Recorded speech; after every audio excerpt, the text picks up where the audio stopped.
Joining us now is Wells Fargo Investment Institute head of global fixed income strategy, Brian Rehling. First of all, what's your take on where the Fed goes from here? Listen, I think the Fed has to go further. Inflation is a problem. The consumer still feels too good. I don't see any widespread evidence that people are concerned about their jobs. Yes, some of the weekly claims are a little higher, so there is some weakening. But as long as people feel good, as long as their 401ks are nice and high, they feel wealthy, they're going to spend. So the Fed has to do more to bring inflation down to their target is their goal, and I really believe it.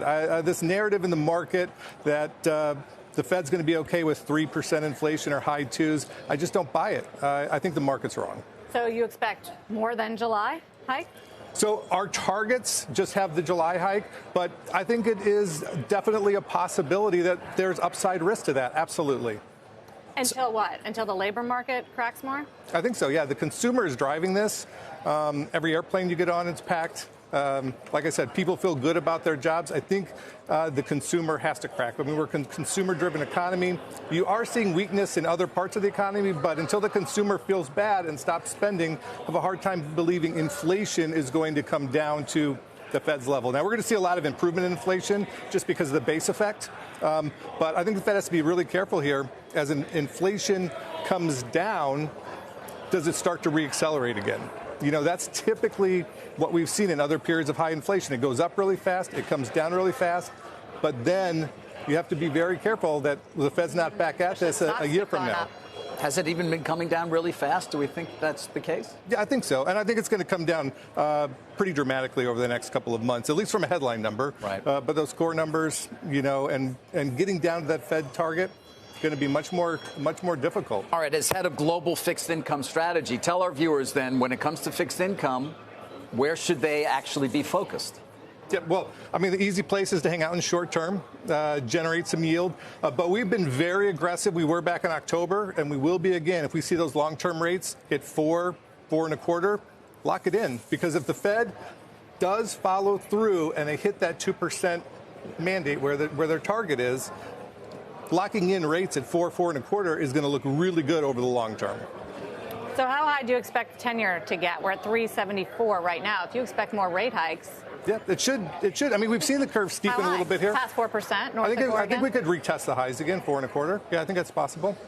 And what about on the corporate side or even on high yield, sub-investment grade? Are there opportunities there? It's not right now. No. I mean, spreads are really tight. I mean, it's really well behaved. Doesn't feel like a recession. Doesn't feel like an inverted yield curve. So I don't see the value there in adding a lot of high yield, adding a lot of credit. I think there will be opportunities later this year. Once markets, I think, catch up to the reality that things are going to soften and the Fed's going to make things soften. But today, I don't think a lot of value there. So your bottom line is that the bond market hasn't gotten the message yet that the Fed is going to be more restrictive, hike more, and neither has the equity market? Well, I think the bond market's gotten the message a little bit, at least with the inverted yield curve. And you've seen that inversion increase since the meeting. But definitely not the markets. I mean, the markets are having a bit of a summer fling here, I would call it. You mean the equity markets? Yeah, the equity markets, right?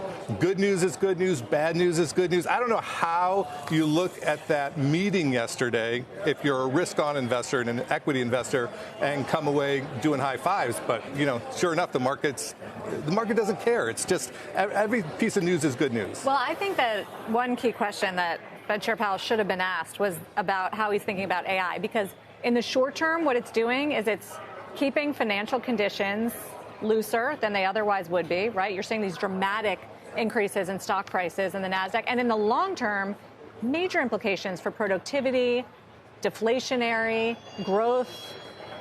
He didn't answer that, but I do think it matters, doesn't it? It matters over the long term, absolutely. You know, but even near term, look at what's happening with the market. Yeah, but AI isn't new. I mean, ChatGPT came out. Right, generative AI is new, large language models, exactly. But not AI. AI in general is not new, right? So, you know, again, I think the market's gotten ahead of itself. It's super excited about, you know, AI and the generative models, like you said, but it doesn't. It's just not reality. Like those increases in productivity are not going to come that quickly. They'll come over time. It will be a benefit, but you know, Not this quick. I guess my point is what comes quick is the NASDAQ 100 being up 40% year to date. Like I said, good news is good news, bad news is good news.